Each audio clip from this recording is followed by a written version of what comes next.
There's Bandit getting ready to go on the summer update. We're going to update you on the trails we've been building all the way back to the clearing where the animal pit is. It was a little tiny animal den, and of course, if you've watched any of the videos, you've seen how we followed it out, got down in there, and it's about 10 feet down underground now. There's a couple really small passages, but we got the big top passage pretty much done. So we're just walking right now across the main Chupa fields by where the Chupa forest is, where they hang out, the blackened one. And we're coming up to the old Chupa forest, the one with the pit in it. And this is the entrance right here. You can see how we have cleared it away. There's some pathways now where there used to be branches coming across.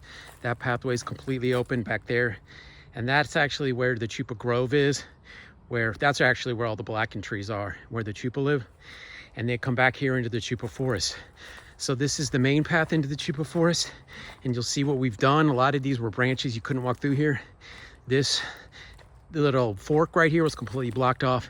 It's still blocked this direction. You can see all the debris from the ice storms. These are trees that have collapsed. You can even move some of them. That's a cedar right there. That's an oak branch, big gnarly branch that's collapsed onto the pathway. And I guess somebody marked it with this black plastic. But we've opened up this right side. You can see the trail looks pretty good. I got a rope right here, kind of marking the trail. And this is the big T in the back area. That goes left back to the Chupa Grove. And this goes right. You can see we've opened this up. You couldn't even walk through here at all. There were so many cedar branches grown over this. And up there is the little rock quarry area. You make a right. You can see this is all opened up now. You can get through here, believe it or not. Remember, you used to not even be able to walk through at all. And we built this fence right here, this weird makeshift fence. And then this is where the little skinny path goes back to the Chupa clearing, to the Devil's Clearing, I mean, where the pit is. And we've started making these paths out of the crushed granite that's come out of the pit. We've been excavating the granite and making walkways out of it, so that if people come back in this Chupa forest in October and risk their health and well-being in here, they can walk on these little pathways. So this is the pathway back into the clearing. We're still going. This is the old hole that's sealed up. There's my little debris bucket. This is some of my tools. This is some of the Chupa mounds. I mean, the gravel mounds. I call everything a Chupa. And there's your grave that's got the stones in it that we've never tried to get in. And then, believe it or not, this is how big the Chupa hole is. Look at that thing. It goes way down in there. So now, if you guys remember when this was just a little 6-inch crack and you couldn't even tell where it went, now we've hollowed it out. You can see there's even steps going down into it from who knows how long ago. And you can't tell how deep it is from the picture or where it goes, but it mainly curves to the left. You can't really see it from up here. You can't even see it down there because it's not super high. You'd have to kind of crawl on your belly to get further. That's about 10 feet down. I'll kind of pull back a little bit from the hole. You can see how big the hole is now. That's a big pit now, especially from what it used to be. I'm gonna go back. What was that weird noise? There's always weird noises back here. And I don't like to stay back here that long unless I have people working. And this is the pathway. I don't know why I'm tired. I haven't done anything. All I'm doing is walking. That's not good. Bunch more debris just from clearing the trail this time.